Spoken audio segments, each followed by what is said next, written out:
శ్రీమాత్రే నమ. జయ గురు దత్తాత్రేయ నమ. ఈ వీడియోలో మనం మకర రాశి వారికి మే 1వ తారీఖు నుంచి 15వ తారీఖు మధ్యలో జరగబోయే పక్ష ఫలితాలు పరిశీలిద్దాం. మరి మకర రాశి వారికి ఈ వారంలో ఈ పక్షంలో ప్రధానంగా రవిగ్రహం అష్టమాధిపతిగా చతుర్థ స్థాన సంచారం. ఇంచుమించుగా ఈ పక్షం అంతా కూడా ఈ సంచార ప్రభావం జాతకుడికి స్థల మార్పు ఇండికేట్ చేస్తుంది. కంపల్సరిగా ఉన్న ప్రాంతం నుంచి వేరే ప్రాంతం మారడానికి గృహంలో ఒక అసహనమైన వాతావరణం ఏర్పడుతూ ఉంటుంది. అంటే ఎవరి కాళ్ళు పెద్దరికంగా ప్రవర్తిస్తూ ఒకరి మాట ఒకరు వినకుండా ఒకరి మీద ఒకరు పెత్తనం సాధించాలనే ప్రయత్నం జరుగుతూ ఉంటుంది.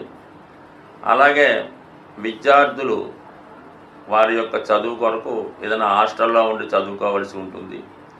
ఉద్యోగస్తులు ఎవరైనా ఉంటే అది వేరే ఊర్లో ఏదో రూమ్లోనో హాస్టల్లో ఉండి వారు ఉద్యోగ బాధ్యతలు నిర్వహించవలసి ఉంటుంది. అంటే కుటుంబ సభ్యులు కొద్దిగా స్ప్లిట్ అయ్యే అవకాశం ఉన్నది.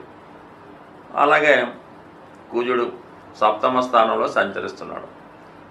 ఇది భార్యాభర్తల మధ్య ఎడబాటుకి కారణమవుతూ ఉంటుంది. ఏదో ఒక కారణం వల్ల ఇబ్బంది కలగవచ్చు. ముఖ్యంగా ఏంటంటే స్త్రీ జాతకం అయితే సప్తమంలో కుజుడు నీచపడి ఉండడం వల్ల భర్త గారి యొక్క ప్రవర్తన, వారి యొక్క ఆలోచన, అలవాట్లు మీకు ఏదో కొద్దిగా అనుమానం రేకెత్తించే విధంగా ఉంటుంది. అంటే వాళ్ళు ఏదన్నా మన దగ్గర దాస్తున్నారా, ఏమైనా హెల్త్ ప్రాబ్లం ఉందా, ఆర్థిక పరంగా ఏమైనా బాగా ఇబ్బందులు పడుతున్నారా అన్న అనుమానం వచ్చే అవకాశం ఉంటుంది. అదే మగవారికైతే చాలా వరకు కొన్ని రుణ సమస్యలు, ఉద్యోగపరమైన ఇబ్బందులు, భార్యతో విభేదాలు, ఎఫైర్స్ ఏమన్నా ఉంటే దానివల్ల కూడా చికాకులు, కష్టాలు వచ్చే అవకాశం ఉన్నది. బట్ కుజుడు ఏదన్నా ఒక ఆందోళనకి కారణమవుతూ ఉంటాడు. నీచ కుజుడు రాశిని వీక్షించడం వల్ల ఆరోగ్యపరంగా కూడా జాతకుడు జాగ్రత్త పడవలసి ఉంటుంది.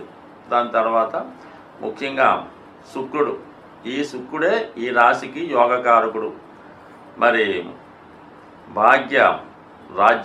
భాగ్యాధిపతిగా చతుర్థాధిపతిగా తృతీయ స్థానంలో ఉచ్చులో ఉన్నాడు. అందువల్ల ఈ రాశిలో ఉన్నటువంటి స్త్రీలకి ఏదైనా ఉద్యోగపరమైనటువంటి మార్పులు, గొప్ప హోదా లభించే అవకాశం ఉంది. అలాగే వ్యక్తిగతంగా మీకు, మీ కుటుంబంలో మీ భార్యకి కానీ మీ పిల్లలకు కానీ మంచి అవకాశాలు రావడం జరుగుతూ ఉంటుంది. అలాగే బుధుడితో కలిసి ఉన్నాడు భాగ్యాధిపతి, అటు రాజ్యాధిపతి కలిసి ఒక మంచి భాగ్య రాజ్యాధిపతి యోగం ఏర్పరిచారు.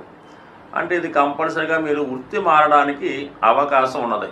ఏ వృత్తిలో ఉన్నా సరే ఏదో విధంగా దాన్ని వేరే వృత్తిలోకి మారడం జరుగుతూ ఉంటుంది. అది కంపల్సరీగా గతంలో ఉన్నదానికంట కొద్దిగా మంచి ఉద్యోగం లాంటిదే అయ్యే అవకాశం ఉంది. చాలా వరకు తిరుగుతూ చేసే ఉద్యోగాలు లాంటివి, ఒక చోట స్టేషనరీగా కాకుండా తిరుగుతూ చేసే ఉద్యోగాలు లాంటివి ఈ సమయంలో వచ్చే అవకాశం ఉన్నది. ముఖ్యంగా విద్యార్థులు వారి యొక్క కాంపిటేటివ్ ఎగ్జామ్స్లో, పోటీ పరీక్షలో చాలా వరకు సక్సెస్ సాధిస్తారు. ఇది ఎక్కువగా మెడికల్ రంగంలో ప్రవేశానికి కానీ రైల్వేలో ఉద్యోగానికి కానీ ప్రయత్నం చేస్తుంటే ఈ యొక్క గ్రహస్థితి మీకు చాలా బాగా సహకరిస్తూ ఉంటుంది. ఎందుకంటే చతుర్థంలో ఉన్న రవి కూడా దశమాన్ని వీక్షిస్తూ ఉంటాడు. ఎప్పుడు కూడా రవి ఉచ్చులో ఉండడం కన్నా నీచులో ఉన్నప్పుడు, బలహీనంగా ఉన్నప్పుడే సర్వీస్కి, అంటే ప్రభుత్వ సర్వీస్కి బాగా ఉపయోగపడుతుంటాడు. అంటే ఉచ్చులో ఉన్న రవి ఏం చేస్తాడంటే బాగా రాజకీయ నాయకులకి, ఉన్నత స్థాయి ఐఏఎస్ లాంటి ఉద్యోగులకి ఉచ్చులో ఉన్న రవి ఉపయోగపడతాడు. అందువల్ల ఏంటంటే ఇది 2 విధాలుగా ఇప్పుడు యాక్ట్ చేస్తుంది. కాబట్టి మీరు రైల్వేలో సాధారణ సర్వీస్ ప్రవేశానికి కంపల్సరీగా అర్హత సాధిస్తారు. అయితే ఇక్కడ మకర రాశి, మకర లగ్నం వారు ఏదైనా సాఫ్ట్వేర్ రంగంలో ప్రవేశించాలన్నా కరెక్ట్గా ఉంది.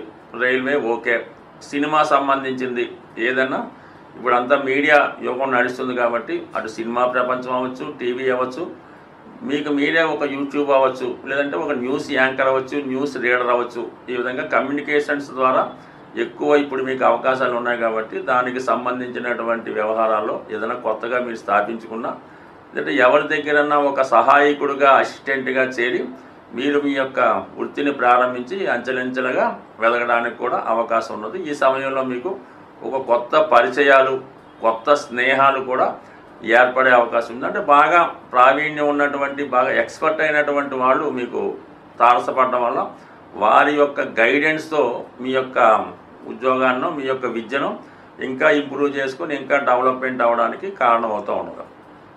అంటే ఏదైనా ఈ రాశి వారికి ఇప్పుడిప్పుడే అభివృద్ధి ప్రారంభమైంది. దానికి శని భగవానుడు కూడా మీకు సహకరిస్తున్నాడు కాబట్టి ఇకనైనా గతంలో జరిగిపోయింది పూర్తిగా సంపూర్ణంగా పక్కన పెట్టి మళ్ళా కొత్తగా మీ యొక్క నడక ప్రారంభిస్తే నెమ్మదిగా అది సక్సెస్ అయ్యే అవకాశం ఉంది. సాధారణంగా మనం ఇప్పుడు రాసులు, గ్రహాలు, నక్షత్రాల ఆధారంగా ఈ గోచార ఫలితాలు మాత్రమే చెప్పడం జరుగుతుంది 12 రాశుల వారికి కూడా.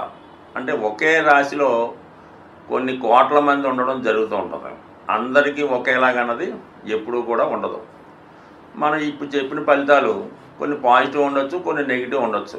అయితే ఏంటంటే మీ యొక్క జన్మ జాతకంలో ఆ జన్మ పత్రికలో మీకు ఏదైతే రాసి పెట్టి ఉందో అది మాత్రమే గోచార రీత్యా ఆ ఫలితాన్ని మీరు అనుభవించేలాగా ఈ గ్రహాలు చేయడం జరుగుతూ ఉంటుంది. జాతకంలో లేనిది మనం ఎంత ప్రయత్నం చేసినా గురువు ఎక్కడికి వచ్చినా కూడా జాతకంలో ఉంటేనే ఆ ఫలితం జరుగుతుంది. ముఖ్యంగా సంతానం, వివాహం ఈ రెండు కూడా పూర్వజన్మ సుకృతం బట్టి పూర్వజన్మ ఫలితం బట్టి ఆధారపడి ఉంటుంది. అందువలన గురువు 5లోకి వచ్చాడంటే సంతానం కలుగుతుంది, మీరు చెప్పాడు కలగలేదు. సప్తమంలో గురువు వచ్చాడు, వివాహం వద్దన్నారు అవ్వలేదు అంటే కుదరదు. ఎందుకంటే మీ జన్మపత్రికలో మీరు పుట్టినప్పుడు ఆ బ్రహ్మదేవుడు మీ జీవితంలో వివాహం రాసిపెట్టి ఉంటే వివాహం జరుగుతుంది, సంతానం రాసిపెట్టి ఉంటే సంతానం జరుగుతుంది. ఈ రెండు లేకుండా జరగలేదంటే కాదు. అందుకని మీరు మీ యొక్క జాతకాన్ని ఇంకా క్షుణ్ణంగా డీటెయిల్గా తెలుసుకోవాలంటే మీరు మీ యొక్క డేట్ ఆఫ్ బర్త్ టైం ఉంటే మీకు తెలిసినటువంటి జ్యోతిష్కుడు, అంటే ముఖ్యంగా ఎప్పుడు కూడా మీ కుటుంబం ఒక ఫ్యామిలీ లాగా, ఒక ఫ్యామిలీకి ఎలాగ డాక్టర్ ఉంటాడో ఒక ఫ్యామిలీ జ్యోతిష్కుడు ఉంటే వారి దగ్గర చూపించుకుంటే మీకు ఇంకా మంచి ఫలితాలు క్లారిటీగా రావడం జరుగుతూ ఉంటుంది. అంటే మీ యొక్క జన్మజాతకం కేవలం మీ బట్టే కాకుండా మీ భార్య, మీ తల్లిదండ్రులు, మీ తోడబుట్టిన వారు, మీ యొక్క సంతానాన్ని బట్టి కూడా మీ జాతకంలో ఉన్నటువంటి గ్రహస్థితులు అప్పటికప్పుడు కొన్ని ప్లస్ మైనస్ కూడా ఇస్తుంటాయి. కాబట్టి మీ యొక్క జన్మజాతకాన్ని పూర్తిగా తెలుసున్న మంచి జ్యోతిష్కుడి దగ్గర చూపించుకొని ఆ విధంగా మీరు ఫలితాన్ని తెలుసుకుంటే మీ జీవితంలో ఉన్నటువంటి సమస్యలు పరిష్కారం అయ్యే అవకాశం ఉన్నది. సో అలాగే ఏదన్నా జాతకంలో బలం పెరగాలంటే పుణ్య కార్యక్రమాల ద్వారా దైవ బలం పెంచుకునే అవకాశం ఉంది. అంటే ఎవరు ఎక్కువగా మనం దానం చేయడం వల్ల, ఇతరులకి సహాయం చేయడం వల్ల, వృద్ధులకి సహాయపడడం వల్ల మీ యొక్క పుణ్యఫలం పెరుగుతుంది. అంటే ఏదైనా అష్టమం అన్నది మన కష్టాలకు కారణమవుతుంది. మనం చేసే ధర్మాల ద్వారా, డొనేషన్స్ ద్వారా కంపల్సరీగా మీ యొక్క అదృష్టం పెరుగుతూ ఉంటుంది.